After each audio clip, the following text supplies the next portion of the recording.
In fact, one of the sort of follow-up questions I ask people when their mind is wandering, I ask them if what they're thinking about is sort of helpful to them in some way. And about half the time they say yes. And that sort of lower level of happiness actually is much reduced for people who feel like they're actually kind of working on something useful. The other cases may be people who are just like ruminating on the same things that don't feel like that's really getting them anywhere or solving any problems. They aren't thinking creatively, they're just getting distracted.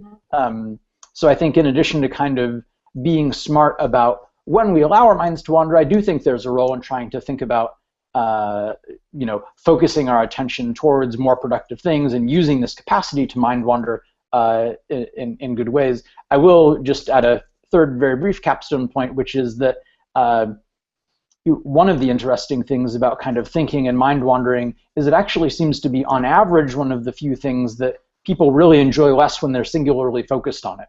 So